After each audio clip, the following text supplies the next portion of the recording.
56 दिन लान इन बइचु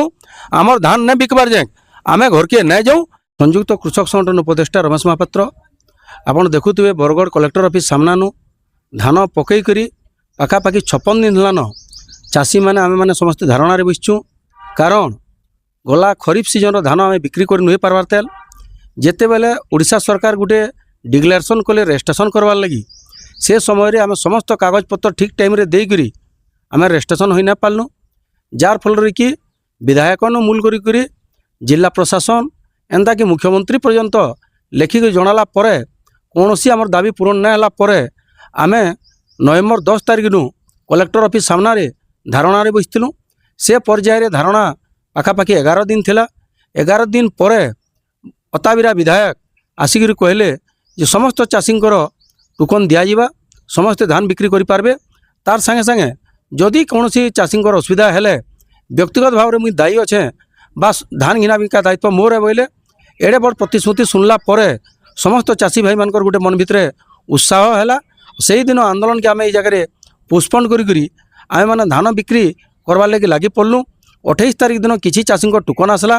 तार परवर्ती समय जेन चाषी मैंने टोकन नहीं पाई से मैंने सबू ऑफिस नु लेखि कर देइछन एंता कि जिलापाल को सबू ग्रीवेंस रे लेखि कर दिया जाइए। व्यक्तिगत भाव में आम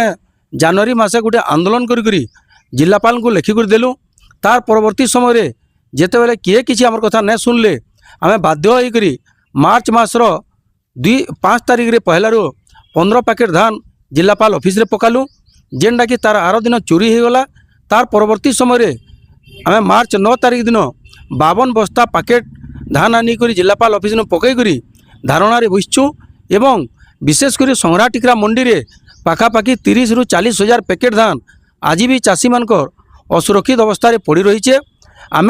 बर्तमान 53 दिन लान जगह बसचु गला डीएलपीसी मीटिंग रे निर्वाचित विधायक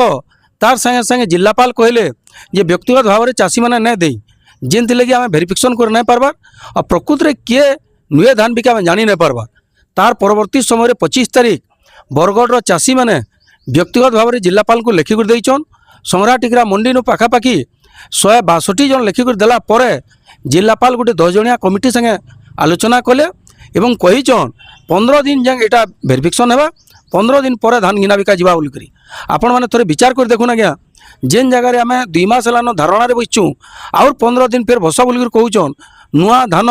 रवि धान बिकबार लगी समय आसीगलान आम धान काटी जीमु धान चाष करमु कि जगह धारणार बसतुमु विचार आपण मान एंता गोटे समय गला 27 तारिख दिन आमर संगठन तरफ हाईकोर्ट रे गोटे केस है मान्यवर हाईकोर्ट निर्देश कर जिलापाल को जे बरगढ़ जिले में वंचित थिबा जेते टोकन ना पाई सबू चाषी भेरिफिकेसन कर टोकन दियो धान घिन बोलिकी ताहेले आमे जेन आंदोलन करतलु आज्ञा आमको बल मिलला उत्साह मिलला सेतिर लगी आमे मान्यवर हाईकोर्ट को स्वागत करुचु तार संगे संगे जेन वकील कार्यक्रम करिजन से वकील को धन्यवाद दौचु और वर्तमान सुधा आम 56 दिन लान इन बसचु आमर धान नहीं बिकबार जाए आम घर के नहीं जाऊँ ये प्रकार निष्पत्ति करिचु विभिन्न मंडी रे खुला आकाश तले धान पड़ीचे जिलापाल निर्वाचित प्रतिनिधि एतकी दिन लाना मन के कथा लगी नहीं आसबार और जिलापाल ई गेट के बंद कर देइछन जेनटा कि संगठन तरफ आम निंदा करुचु जेते दिन पर्यंत धान बिक्री नहीं हेबा ये आंदोलन जारी रहबा।